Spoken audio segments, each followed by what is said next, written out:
I never imagined my own daughter's wedding would become a war zone, but there I was, standing in the shadows of St. Patrick's Cathedral, like some forgotten relic.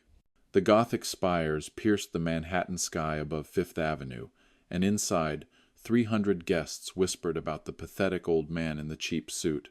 That old man was me, Elias Hawthorne. 60 years old, white as the marble columns around me, and supposedly nothing more than a washed-up accountant from Queens. But that was the lie I needed them to believe. I gripped the edge of a wooden pew in the side chapel annex, my knuckles going white against the oak. My suit was off the rack from Macy's Herald Square, probably cost me $200. The fabric pulled awkwardly at my shoulders. Around me the air smelled like old incense and fresh lilies, that strange cathedral mixture of death and celebration. Charles Langford stood at the altar in his bespoke Brioni tuxedo, probably 15 grand easy. My future son-in-law. Tall, angular face, hair slicked back like some 1,940 seconds movie villain. He caught my eye from across the nave, and his lips curled into this smug little smile. Then he leaned over to the man beside him, some hedge fund managing director, and whispered loud enough for the first 3 rows to hear. Quaint accountant in the back. That is what he called me. The laughter rippled through the crowd like poison in water. Soft, polite, devastating. These were Manhattan's elite. They knew how to humiliate you without raising their voices. I felt that old familiar rage start to bubble up from somewhere deep, somewhere I thought I had buried 40 years ago in a Brooklyn orphanage where nobody wanted the angry kid with the dark eyes. I forced myself to smile, forced myself to stay still. Charles had orchestrated this perfectly. 2 weeks before the wedding, he convinced Lila that her old man did not fit the aesthetic. Too shabby, too ordinary, too embarrassing for the society photographers from town and country. So he bribed the wedding coordinator with courtside Knicks playoff tickets to stick me in this side annex, away from the main nave where the real people Saturday. Where the power Saturday. My daughter Lila stood at the altar in her Vera Wang gown, ivory silk cascading down like a waterfall. She was 28, Princeton educated, working at some midtown consulting firm that charged obscene hourly rates. She had my dark hair and her mother's green eyes. Right now, those eyes darted nervously between Charles and me, the same way they did at her Dalton School graduation when I showed up late from a board meeting I could not tell her about. She said nothing as Charles humiliated me. Not one word. The organ swelled with Ave Maria, that classic cathedral sound that makes your chest tight. The priest began the vows in that theatrical way Catholic priests do, all pomp and ancient ritual. I should have been focused on my daughter. On this moment, instead I was scanning the crowd like a general surveying a battlefield. Then I saw him. Front row, left side, 3 seats from the center aisle. Marcus Chen, hedge fund titan, cutthroat competitor, and for the next 2 hours my planted ally. He caught my eye and gave the slightest nod. Setup complete. Everything was in place. That is when Charles made his move. Right there during the vows, in the most sacred moment of the ceremony, he turned slightly and locked eyes with me across the cathedral. The priest was talking about love and commitment and eternal bonds. Charles leaned back just enough so his voice would not carry to the microphone. "Stay out of the photos, old man. You do not fit the aesthetic." The words hit me like a fist. Cold, calculated. Designed to remind me of my place in his world, which was nowhere. I watched my daughter's shoulders tense. She heard it. She absolutely heard it, but she kept her eyes forward, kept her hands folded around that ridiculous bouquet of white roses and baby's breath. I sat there in that side chapel, segregated like I was diseased, and let the memories flood back. The orphanage in Brooklyn where I learned that nobody protects you but yourself. The foster homes where I was never quite good enough, never quite clean enough, never quite quiet enough. The nights I spent on subway platforms studying calculus textbooks by fluorescent light because I had no other place to go. I built an empire from that emptiness. 35 years of playing chess while everyone else played checkers. Real estate portfolios across 3 continents. Venture capital positions in half the unicorn startups in Silicon Valley. Private equity stakes that would make most of these wedding guests weep. But Charles did not know that. Nobody in this cathedral knew that. They saw the cheap suit and the side chapel seating, and they wrote me off. Exactly as I planned. The ceremony continued. Rings exchanged. Kiss delivered. Applause erupted through the nave like thunder. Charles and Lila walked down that center aisle as husband and wife, past the Manhattan elite who would devour them both given half a chance. I stayed in my annex, watching through the Gothic archway, invisible. As the last guests filtered out toward the reception at the plaza, I stood slowly. My knees ached. 60 years of climbing invisible ladders leaves marks you cannot see. I smoothed down my cheap suit jacket and checked my watch. A Timex from CVS. $39. The reception started in 90 minutes. The real game started in 90 minutes. I had built my entire life on being underestimated, on being the ghost nobody sees coming. Charles Langford thought he married into mediocrity with a liability father-in-law he could push around. He had no idea what was waiting for him at the plaza. And neither did my daughter. The Plaza Hotel ballroom hit me like a memory I could not shake. Crystal chandeliers hung from the ceiling like frozen waterfalls, each one probably worth more than most people earn in a decade. The room smelled like money. Old money. The kind that comes with summer houses in the Hamptons and winter ski trips to Aspen. I sat at table 47, near the service entrance where waiters in white gloves pushed carts of champagne and passed hors d'oeuvres. The table had no name cards, just empty chairs and a centerpiece of white orchids that looked expensive and lifeless. This was my assigned place, the reject table, the nowhere table. Charles had Lila by the arm, parading her through the ballroom like she was a prize he won at some carnival. She wore her reception dress now, something sleeker than the wedding gown, champagne-colored silk that caught the light. They stopped at every table, every single one. The Vanderbilt descendants, the hedge fund managers, the tech startup founders who sold out for 9 figures before they turned 30. Charles worked that room like a politician. Handshakes, backslaps, that practiced laugh that never reached his eyes. I watched from my corner and felt that old fire start to burn in my gut. The same fire that kept me alive in that Brooklyn orphanage when bigger kids stole my food. The same fire that pushed me through Columbia on a full scholarship while working overnight shifts at a Queen's diner. The same fire that built an empire everyone thought was impossible. That narcissistic fuel, that need to prove the world wrong about me. I decided right then to let the mask slip, just enough to watch him squirm. Charles grabbed a microphone from the bandstand. The 12-piece orchestra went quiet. 300 guests turned their attention to the golden boy in his $15,000 tuxedo. He raised a crystal flute of Dom Perignon, vintage probably older than my daughter. To family, he announced, his voice booming through the sound system, some elevated by their own merit, and some, well, elevated by association. The pause was deliberate, cruel. His eyes found mine across that massive ballroom. The guests laughed, polite, knowing, devastating. Lila's face flushed red.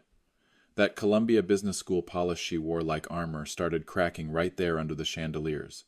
She looked down at her champagne flute, and I could see her hands trembling, just slightly. The way they trembled when she was 7 years old, and kids at her Upper East Side private school made fun of her scuffed shoes.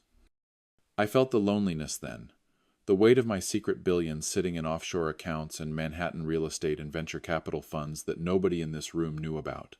All that money could not fill the hole that Brooklyn orphanage carved into my chest 40 years ago. Pride versus pain. Always pride versus pain. Charles set down his microphone and weaved through tables toward me. He was drunk now.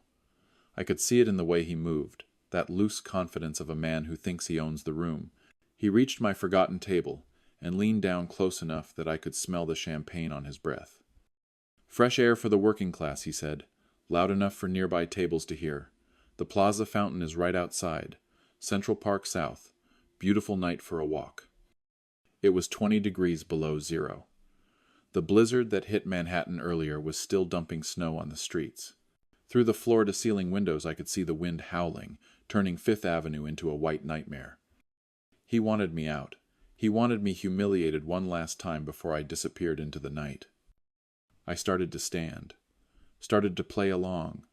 Then a voice cut through the ballroom like a knife. Alias Hawthorne? Marcus Chen stood up from table 3. Front and center, right where the power Saturday. He was 55, Chinese-American, built like he still hit the gym every morning before dawn. His tuxedo probably cost more than Charles's. Chairman of Apex Capital? Marcus continued. His voice carried across that ballroom without a microphone. This accountant you have been mocking all night owns half the skyscrapers you people are networking in. The silence was immediate, absolute. 300 heads turned toward me. Phones came out like weapons. Bloomberg searches, Google searches, LinkedIn profiles loading on screens across the ballroom. I watched the realization spread through that crowd like wildfire. The whispers started. The gasps. The shocked expressions of people who just realized they had been played. Charles's face went from tan to pale in about 3 seconds flat. His jaw clenched, those perfect teeth grinding behind those perfect lips. But then something shifted in his expression, something dangerous. He pulled out his phone, swiped a few times, then held it up for the nearest tables to see. Interesting, Charles said. His voice was steady now, cold. Because according to this document, Elias Hawthorne has been embezzling from his own retirement fund for the past 5 years, falsifying records, moving money through shell corporations in the Cayman Islands. He turned the phone toward Marcus Chen, toward the crowd, toward my daughter. The screen showed what looked like official documents, bank statements, transfer records, my signature at the bottom of forms I had never seen before in my life. Forged. They had to be forged. But they looked real, disturbingly real. My heart started racing. That old panic from childhood when the foster parents would accuse me of stealing things I never touched. When authority figures decided I was guilty before I could speak. I felt my hands start to shake and I shoved them into my pocket so nobody would see. Had Charles dug into my past? Had he found something I thought was buried? Had he been planning this counterattack the whole time? Lila stood frozen at the head table. Her eyes moved between Charles's phone and my face, searching, trying to understand, trying to decide who to believe. The ballroom held its breath, and I realized I had no idea how deep Charles's game actually went. I stood there in the middle of the Plaza ballroom, 300 pairs of eyes burning holes through my cheap Macy's suit. The Art Deco grandeur around me felt like a sick joke. Gold leaf moldings, marble columns, all this beauty and elegance watching me get crucified by a forged document. But I was a New Yorker, born and raised in the gutters of Brooklyn, survived the '87 crash when Wall Street jumped out of windows and I stayed standing. This was just another storm. My grit kicked in, that steel spine I built from nothing. I looked at Charles holding up that phone like it was a smoking gun. Then I looked at the crowd, the hedge fund managers, the real estate moguls, the society wives with their tennis bracelets and their judgment. And I had to admit something to myself right there under those crystal chandeliers. I was a narcissist, just like Charles. Maybe worse than Charles. I built an empire on the need to prove everyone wrong, to orchestrate elaborate tests and power plays because I needed to feel superior, to feel in control. That came straight from Street. Vincent's orphanage in Brooklyn, where I learned at 6 years old that nobody wanted me, that I was not good enough, that I had to fight for every scrap of dignity. That rejection carved something dark into my soul, something that drove me to billions but left me hollow. Flawed, deeply flawed. But damn if it did not fuel every Charlesie I ever had. Lila moved through the crowd toward me. Her champagne silk dress caught the light as she walked. Her face was a war zone of emotions. Loyalty versus doubt. Love versus fear. She stopped 3 feet away, and I could see her Columbia Business School confidence completely shattered. "Dad," she whispered. The word barely made it past her lips. "Is this true?" Her eyes were wet. Tears balanced on the edge of falling.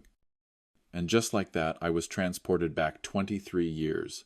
Fifth Avenue, Thanksgiving morning. The Macy's parade with those giant balloons floating above the crowd. Lila was 5 years old, tiny hand gripping mine so tight I thought she might break my fingers. She looked up at me like I was the only solid thing in a world of chaos. That same look was in her eyes now. desperate, needing me to be the father I always pretended to be. I pulled out my own phone, swiped to a file I had been saving for exactly this moment. "The forgery is his plant," I said, loud enough for the whole ballroom to hear. "Charles allied with Pemberton Capital, my rival firm. This entire marriage was an infiltration scheme to get inside information on Apex Capital acquisitions." I held up my screen. Emails between Charles and Pemberton executives, financial wire transfers, a contract signed 3 months before he even proposed to Lila. Everything laid out in black and white. The crowd gasped. Phones came out again. People were already texting their lawyers. Charles's face went from pale to red. Caught, exposed, cornered. But then Lila did something that nearly broke me. She started crying, really crying. Not the polite tears of a society wedding, but the raw, ugly sobs of someone whose world just imploded. She looked at me, and then at Charles, and then back at me. "I knew," she said. Her voice cracked. "I suspected for weeks. The late-night phone calls, the questions about your business, but I let it happen. I let him humiliate you tonight because I wanted to fit in so badly." The confession hit me like a punch to the gut. She continued through the tears.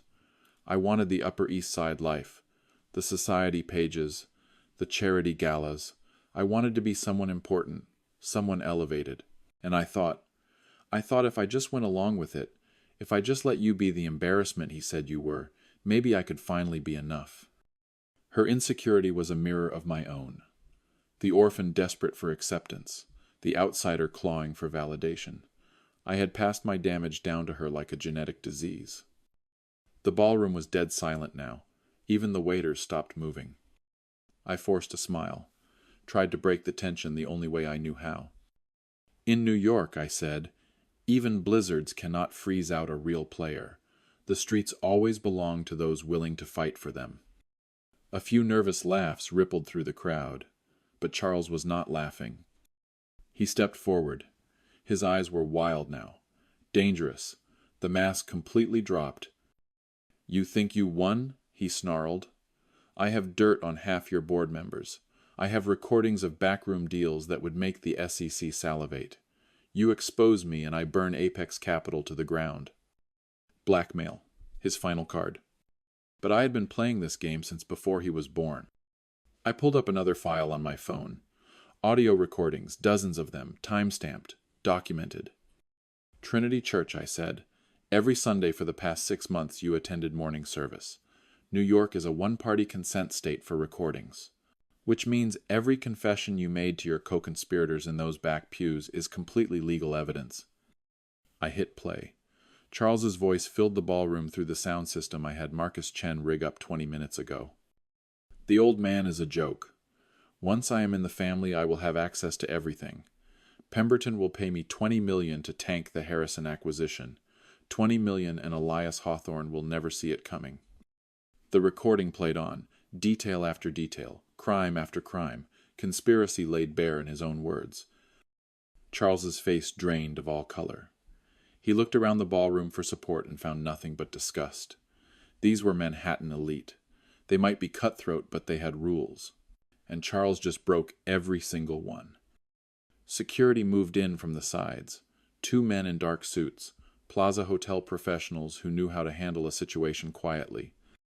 Lila stood frozen, watching her brand-new husband get escorted out of their wedding reception in handcuffs that the NYPD officers produced from seemingly nowhere. She looked at me, her father, her narcissistic, controlling, manipulative father who just destroyed her marriage on her wedding day. And I realized in that moment that winning felt exactly like losing. The Plaza ballroom cleared out fast after the police took Charles. 300 guests suddenly remembered they had early morning meetings. Cars lined up on Fifth Avenue like dominoes. Everyone wanted to escape before the scandal stuck to their designer clothes. I stood near the windows watching the blizzard turn Central Park into a white canvas. My daughter sat at the head table alone, still in her champagne silk dress, still wearing the ring from a man who just got arrested at their wedding reception. I had won. Completely and totally won. So why did I feel like I just lost everything that mattered? I pulled out my phone and opened the legal documents I had prepared 3 months ago. The conditional transfer of Apex Capital. Everything I built over 35 years of cutthroat deals and sleepless nights. I was signing it over to Lila with one massive catch. 3-year marriage clause. If she divorced within 3 years, ownership reverted back to me. I thought I was protecting her, teaching her about commitment and consequences, but really I was just controlling her life the way I controlled every boardroom from the Hudson to the East River. Marcus Chen appeared at my shoulder. He had a scotch in his hand and concern in his eyes. "Charles is in the Oak Room bar," Marcus said quietly. "Hotel security is watching him, but he has not left yet. He is making phone calls, lots of phone calls."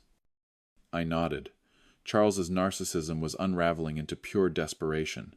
A cornered animal is the most dangerous kind. I had spent decades in boardrooms watching men like him implode. The pattern was always the same: denial, rage, bargaining, destruction.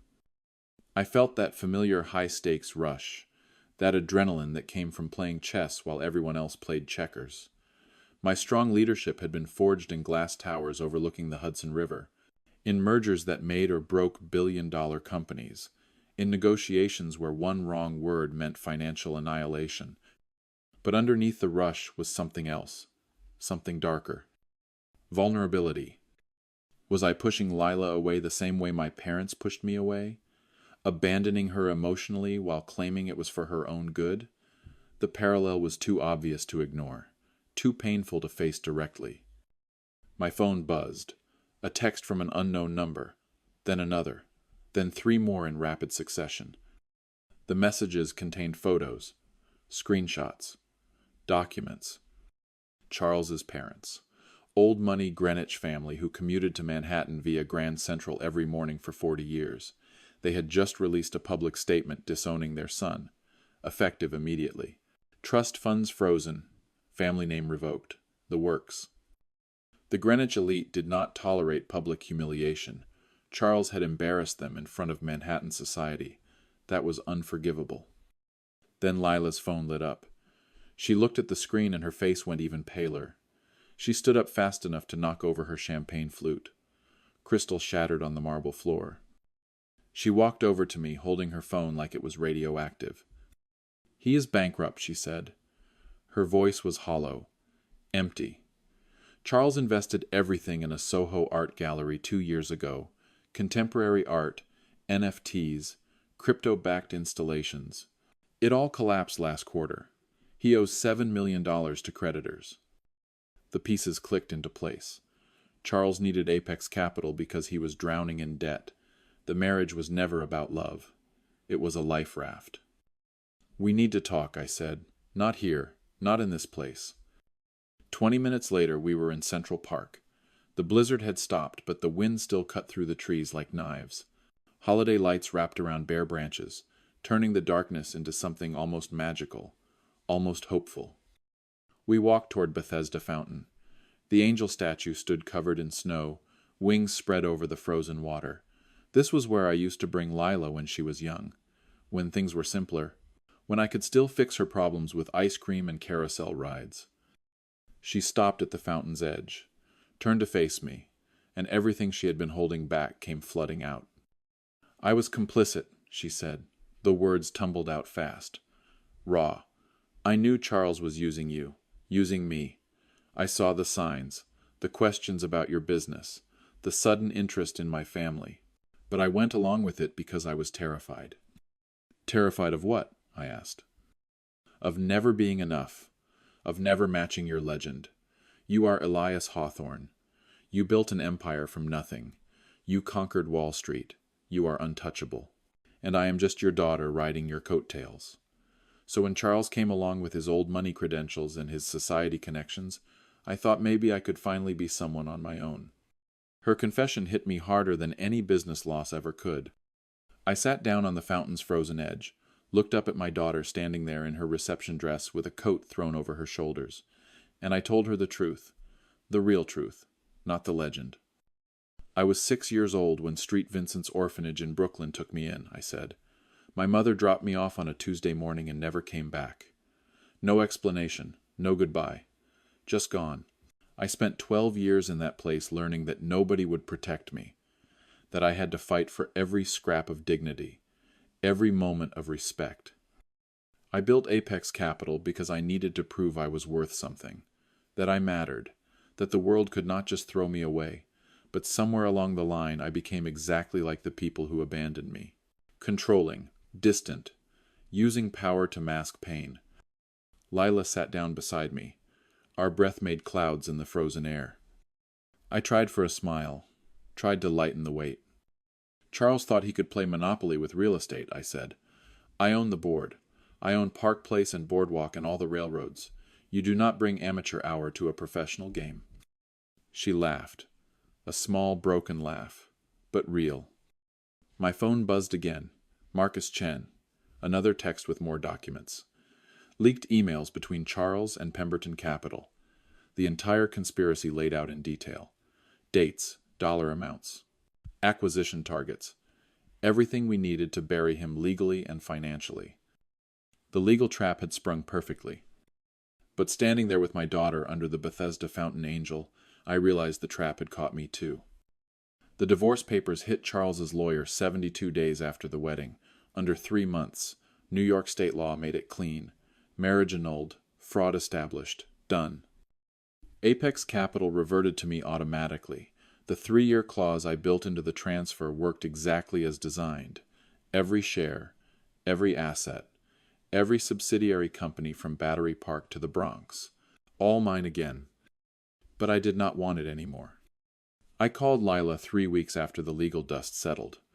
Asked her to meet me somewhere unexpected. Not a boardroom, not the plaza, somewhere that mattered. Yankee Stadium, Section 214, private suite overlooking right field where legends were made. It was early April, opening day. The Bronx was alive with that electric energy that only baseball brings. Hot dogs and beer, pinstripes and hope. 50,000 people believing this could be the year. Lila showed up in jeans and a Yankees cap. No designer dress, no society polish. Just my daughter looking more real than I had seen her in years. I handed her a folder. Legal documents, transfer papers, Apex Capital in full. No conditions, no marriage clauses, no strings attached. She looked at me like I was speaking a foreign language. It is yours, I said. No games this time, no tests, just yours. The crowd roared as the first pitch crossed the plate. Strike one. The sound echoed through the stadium like thunder. I reflected on the double edge of narcissism while we sat there watching the game. My drive built billions from absolutely nothing, from a Brooklyn orphanage to the top of Manhattan's food chain. That hunger, that need to prove myself, that rage against being forgotten, it fueled every Charlesy I ever achieved. But it nearly cost me my daughter, nearly cost me the only thing that actually mattered. I had been so focused on orchestrating tests and power plays that I forgot what real strength looked like. Real strength was vulnerability. Real strength was admitting you were wrong. Real strength was letting go. Now I was trying something different, resilient, fulfilled, actually present. I became her mentor instead of her manipulator, showed her the empire I had hidden for so long, not to control her but to equip her, to give her the tools without the emotional damage. She thrived in ways I never expected. Within 6 months, Lila expanded Apex into fintech, brought that Brooklyn startup energy to a company that had been stuck in old money patterns for decades.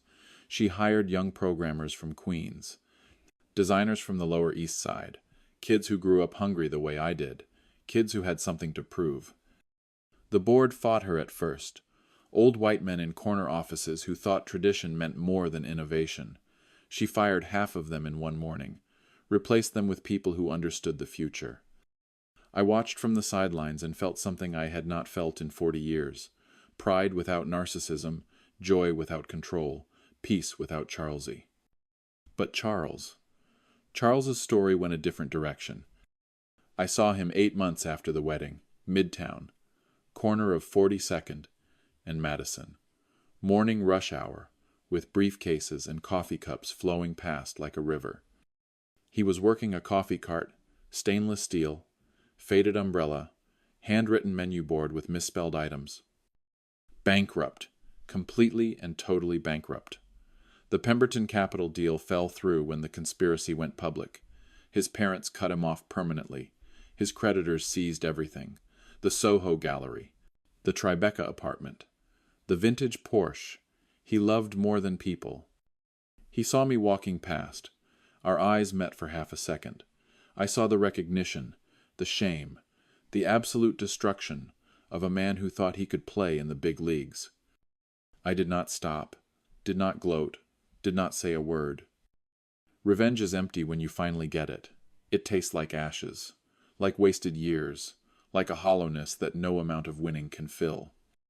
These days, Lila and I have dinner every Thursday at Katz's Deli, the real New York, not the Plaza or some Michelin-starred restaurant in Tribeca, just pastrami on rye and pickles and conversations that matter. We talk about business sometimes, fintech strategies, market trends, acquisition opportunities, but mostly we talk about life, about the orphanage, about her mother who died when Lila was 10, about the mistakes I made trying to protect her by controlling her, about how narcissism builds empires but destroys families. She told me last week that she is dating someone new, a teacher from Brooklyn, public school, makes $40,000 a year, loves kids more than money, the opposite of Charles in every way that counts. I met him, shook his hand, looked him in the eye and saw something genuine, something real. And I let it be. No tests, no investigations, no elaborate schemes to prove his worth. Just trust, just hope, just letting my daughter live her own life. I conquered Manhattan's jungle, went from orphan boy in Brooklyn to titan of Wall Street, built an empire that will outlast me, proved that abandoned kids can become legends. But the real Charlesie was not the billions, not the skyscrapers with my name on them, not the boardrooms where my word was law. The real Charlesie was sitting in Katz's Deli with my daughter, eating pastrami, talking about her day, and knowing she did not need me to save her anymore. She could save herself. That is the story. That is the truth. From St. Patrick's Cathedral to Yankee Stadium, from humiliation to redemption, from narcissistic control to actual love. If this story fired you up, if you have ever been underestimated or abandoned or written off, drop a like, subscribe to see more real New York stories, share your own twist in the comments. Tell me about the time you proved everyone wrong. Because in this city, the best revenge is not destruction. It is becoming who you were always meant to be despite everyone who said you could not. Revenge never ends. It only waits.